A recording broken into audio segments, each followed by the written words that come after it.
Some of the things that have contributed to the success of RV City over the years, quite frankly, are the people. It may sound cliche, but it isn't. It's that passion, it's that authenticity, it's respect not only for it's certainly the consumer, fellow employees, and even the individuals respecting themselves.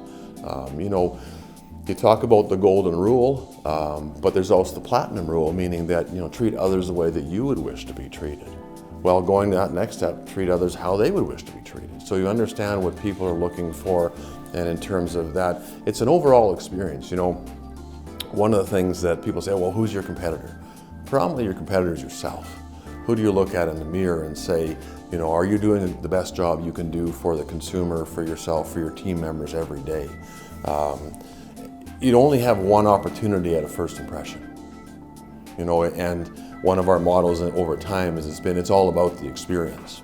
And RV City has morphed a bit of a motto to take a look at it from a generational perspective.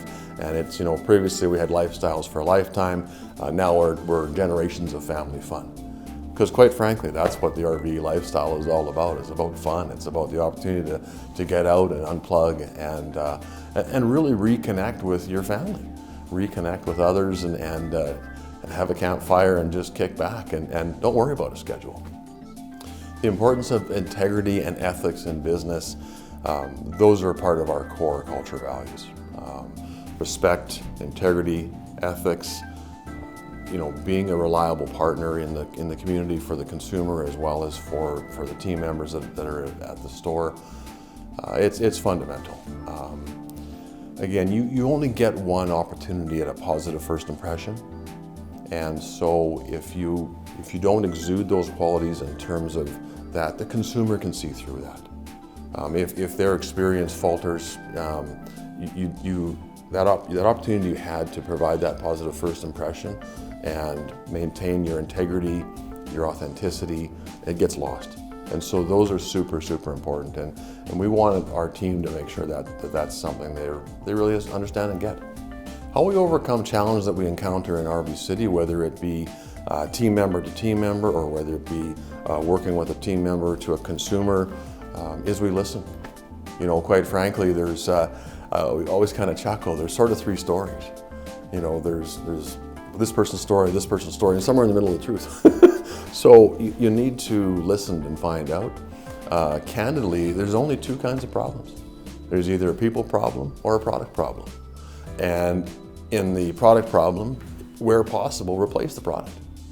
Listen to the consumer. I mean, buying back an RV is not always possible, but by the same token, if there's a component in that RV to say, okay, maybe there's a better idea or something, replace that, get it done. If you want that customer's business, take it seriously and make sure that experience is consistent with your desire.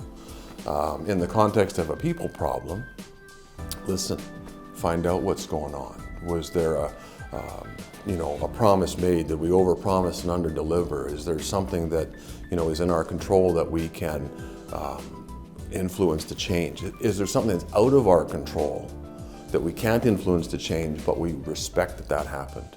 That's been one of the things this year that has been, as supply chains have been really affected by the challenges in the market in general. You're hearing about containers going over the sides of the China Sea, and I'm going, okay, so every door lock for these units that we've been using is gone. It's at the bottom of the sea. So now we're waiting umpteen times to get, so you start looking at different solutions and being creative with the consumer, being creative with the staff member. The consumer's frustrated, the staff member's frustrated, and you're going, okay, well now what can we control? Okay, well we can't get those locks anymore, guys. So we need to figure out how to get a different product. Is there a different industry? We've had to be, in looking at those things, you have the opportunity to become creative, to look at different solutions, looking at different industries. Okay, so what does the construction industry do for this kind of a lock? Okay, well, will that fit the opening that we have, as an example? And you start thinking a little bit outside of the box to say, how can you look after that thing? So really, again, there's only two kinds of problems, and they're fixed by listening, and they're fixed by respect, and then figuring out a way you can come in a collaborative perspective to look for a solution.